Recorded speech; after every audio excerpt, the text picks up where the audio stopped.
حضرت سیدنا فاروق اعظم رضی اللہ تعالی عنہ آپ سرکار ایک سفر سے واپس تشریف لائے، آپ سفر سے واپس آئے،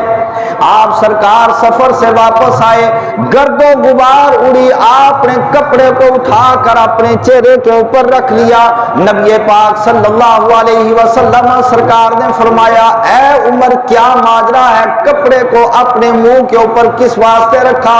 اپنے چہرے کو کس واسطے ڈھانپ لیا؟ یا رسول اللہ صلی اللہ علیہ وسلم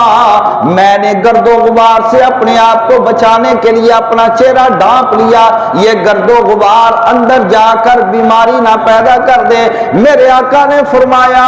اے عمر اس اپنے چہرے سے کپڑے کو ہٹا دے، اپنے چہرے سے کپڑے کو اٹھا لو، اور کسی شہر کی اور زمین کی گرد و غبار وہ تو جسم کے اندر جا کر بیمار کرتی ہے، مگر میرے شہر مدینہ غبار المدینہ تی شفاء للجزام، اس شہر مدینہ کی گرد و غبار کی یہ خاصیت ہے کہ رب تعالیٰ نے اس کے اندر شفا پیدا فرما دی۔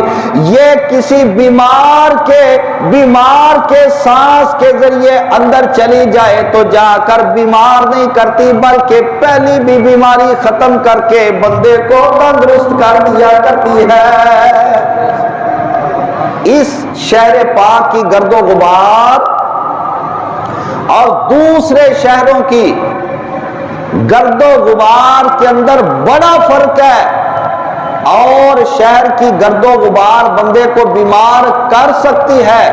مگر مدینہ منورہ کی گرد و غبار رب تعالیٰ نے بیماری کا علاج بنا دی ہے۔ اے عمر پریشان ہونے کی ضرورت نہیں، اس واسطے بزرگ فرماتے ہیں کہ نہ ہو آرام جس بیمار کو سارے زمانے سے اٹھا لے جائے تھوڑی خاک ان کے آستانے سے۔ فرماتے ہیں اعلیٰ حضرت کے بھائی کہ جس بندے کو بیماریوں نے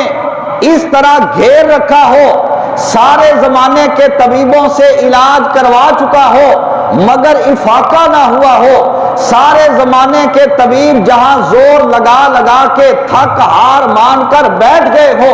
بیماری نے پیچھا نہ چھوڑا ہو، اب اس کو چاہیے کہ امام الانبیاء کے در کی گرد و غبار مٹی کو شفا کے طور پہ استعمال کر لے۔ خدا کی عزت کی قسم جہاں پر طبیبوں کی طب ناکام ہو گئی، معالجین کا علاج ناکام ہو گیا، امام الانبیاء کے در کی خاک کو استعمال کر لے، اس میں رب تعالیٰ نے ایسی شفا رکھ دی ہے، اندرونی ساری بیماریاں ختم کر کے بندے کو مکمل طور پہ تندرست کر کے کھڑا کر دیا کرتی ہے۔